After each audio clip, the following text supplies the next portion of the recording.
Hello all, welcome back to our channel Kyathi Junnu channel. ఇవాళ ముచ్చట ఏంటంటే, ఇవాళ మార్నింగ్ ఏం టిఫిన్ చేయాలో ఏమీ అర్థం కాలేదు. అందుకని రైస్ చేసేసి అందులో ఎగ్స్ వేసేసి ఎగ్ రైస్లా చేసేసాను. మా జున్ను అయితే అది తినేసి స్కూల్కి వెళ్ళిపోయాడు. డైలీ ఇడ్లీ, దోశ, చపాతి, పూరి ఇవే ఇంకా డైలీ మార్నింగ్ అయితే బోర్ కొట్టేస్తుంది. అప్పుడప్పుడు ఇట్లా రైస్ చేసేసి వేడివేడిగా తింటే బాగుంటుంది. అప్పట్లో అత్తలు ఉంటారండి, అసలు కొడుకు పిల్లలైనా కూతురు పిల్లలైనా మా మనవాళ్ళు మా మనవరాళ్ళని బాగా చూసేవాళ్ళు. అప్పట్లో జాయింట్ ఫ్యామిలీస్ ఎక్కువ కదా, అట్లా ప్రేమతో ఉండేవాళ్ళు. ఇప్పుడు అవేమీ లేవండి అసలు.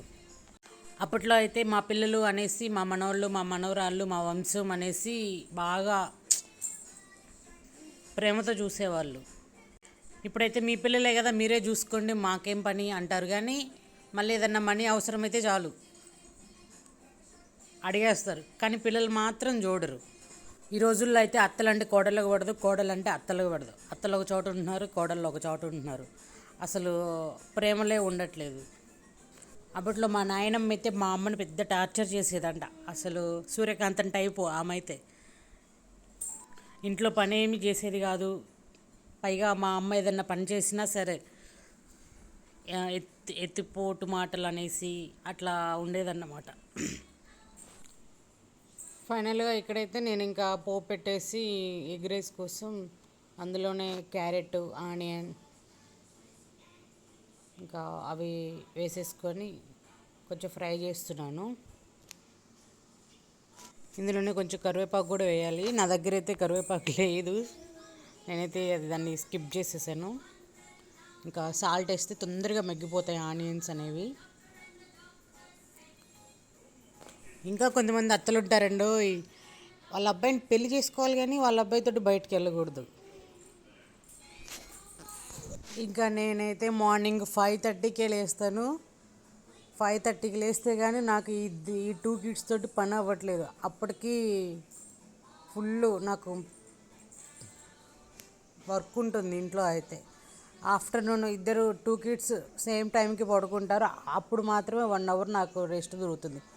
ఇంకా డేలో మొత్తం ఫుల్ బిజీ, ఇన్కమ్ లేని బిజీ అన్నమాట నాది. మాకు ఇక్కడ ఎండలు అయితే మస్తు ఉంటున్నాయండి. మీ దగ్గర ఉంటున్నాయో లేదో కామెంట్ చేయండి. ఎర్లీ మార్నింగ్ అయితేనే కొంచెం చల్లగా ఉంటుంది, ఇంకా డేలో అయితే బాగా మంచిగా సన్నీగా ఉంటుంది. ఇక్కడైతే నేను ఒక 3 ఎగ్స్ తీసేసుకున్నాను. వాటిని మంచిగా ఫ్రై చేసేయాలి. అవి మంచిగా అయితే కుక్ అయిన తర్వాత దాంట్లో ఒక 3 మెంబర్స్ సరిపడా నేను రైస్ తీసేసుకున్నాను. మంచిగా ఫ్రై అయితేనే బాగుంటుందండి, లేకపోతే పచ్చిగా సొన ఫ్రై అవ్వకపోతే అంత నీట్గా బాగోదండి. ఇంకా 3 మెంబర్స్ సరిపడా రైస్ వేసానని చెప్పాను కదా, దాన్ని మంచిగా మిక్స్ చేసుకోవాలి. దాంట్లోనే కొంచెం లైట్గా సాల్ట్, కొంచెం లైట్గా మసాలా, టేస్ట్ తగ్గ కొంచెం కారం అన్నీ వేసుకొని మంచిగా ఫ్రై చేసుకోవాలి. మా జున్ను అయితే చేసేటప్పుడే నేను టేస్ట్ చూస్తా మమ్మీ అని చూశాడు. సాల్ట్ సరిపోలేదంట, కొంచెం వేయి మమ్మీ అని తర్వాత ఆయన కొంచెం వేసిండు. మీరు కూడా ఇంట్లో ట్రై చేయండి, మీ పిల్లలు మంచిగా తింటారు, హ్యాపీగా హెల్తీగా కూడా ఉంటుంది. రైస్ అయితే పొడిగానే వండుకోవాలండి, పొడిగా ఉంటేనే బాగుంటుంది. నేను చేసిన రెసిపీ అయితే రెస్టారెంట్ స్టైల్ వచ్చింది, ఏమీ వేయలే కానీ మంచి టేస్ట్ వచ్చింది. మా హస్బెండ్ జున్ను అయితే మంచిగా హ్యాపీగా తినేశారు, బాగుంది అనేసి. ఇక్కడ మా క్యాతి అయితే ఆమెకి ఇప్పుడు 7th మంత్, మంచం పట్టుకొని నించుని నడవాలంట. అసలు కూర్చోబెడితే ఉండట్లా, నిలబడుతుంది తప్పెక్కడ పడిపోతుంది. మేము కింద కూర్చున్నా సరే మమ్మల్ని పట్టుకొని నించుంటుంది. చూడండి, మీరే చూసి ఎంజాయ్ చేయండి. అక్కడ వాళ్ళ అన్నతోటి కబుర్లు చెప్తుంది, ఆయన చూసి మంచిగా హ్యాపీగా ఉంది. What is this? Say loudly. Say loudly.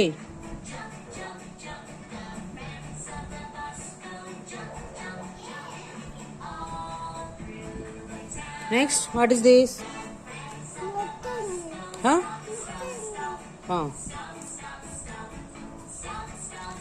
Do it.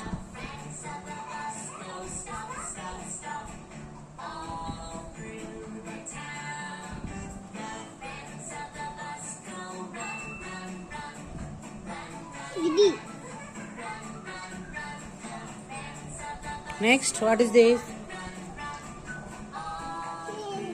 Huh? This one. Da. Come. Junu, what is this? పెద్దగా చెప్పాలి. What is this? Say loudly. Raja.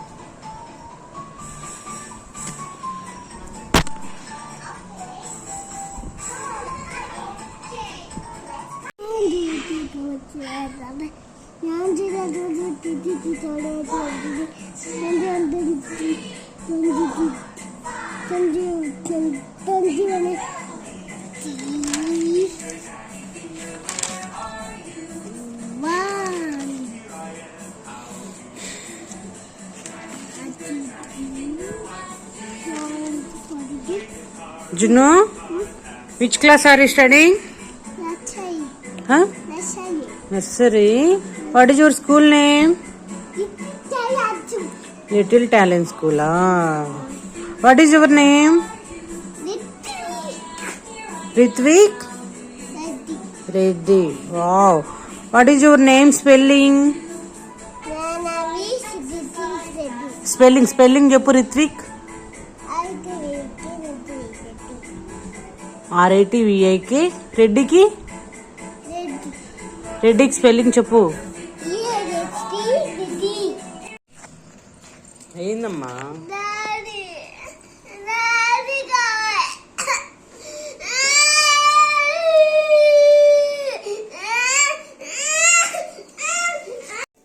ఇక్కడ మా జున్నుకి అయితే వాళ్ళ డాడీ కావాలని ఏడుస్తున్నాడు. నేను వీడియో తీస్తుంటే వీడియో తీయొద్దని కూడా ఏడుస్తున్నాడు. వాళ్ళ డాడీ ఏమో వర్క్కి వెళ్ళాడు.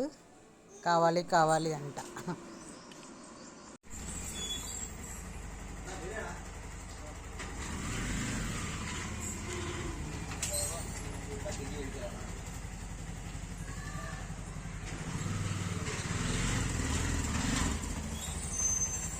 బాయ్ చెప్పు.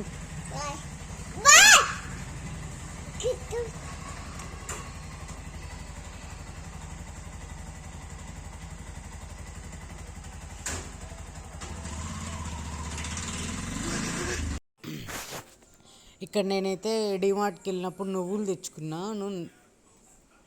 అవి అయితే తెచ్చుకొని చాలా డేస్ అయింది. ఏం చేయాలో అర్థం కాలే. అందుకని నువ్వులు ఉండలు చేద్దామనేసి రెడీ చేస్తున్నా. అందులో అవి కళాయిలో వేసేసి అవి ఫ్రై చేసుకున్నా మంచిగా. తర్వాత ఒక జాగరీ ఒక పావు కిలోకి పైన తీసుకొని దాన్ని సన్నగా తరిగేసాను.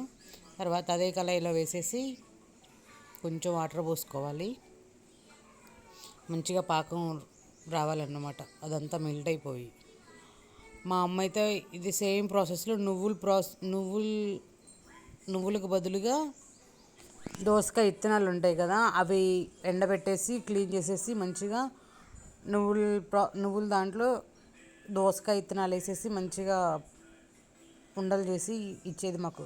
చాలా హెల్దీ. నువ్వులైనా పీనట్స్, ఈ దోసకాయ విత్తనాలు ఇవన్నీ చాలా హెల్దీ. సేమ్ ప్రాసెస్లో చేసుకోవచ్చు. పిల్లలకి అయితే చాలా ఇష్టంగా తింటారు. స్వీట్ కదా, ఇంకా బాగుంటుంది. స్నాక్ లాగా స్కూల్కి వెళ్ళేటప్పుడు స్నాక్ బాక్స్లోకి మంచిగా ఉంటుంది. నాకైతే పాకం వచ్చేసిందండి. నేను గట్టి పాకం తీసుకున్నా. పాకం వచ్చేసిన తర్వాత ఆ నువ్వులన్నీ పోసేసి కొంచెం ఫ్లేమ్ తగ్గించి సిమ్లో పెట్టేసి అవన్నీ పాకంలో కలిపేసుకోవాలి.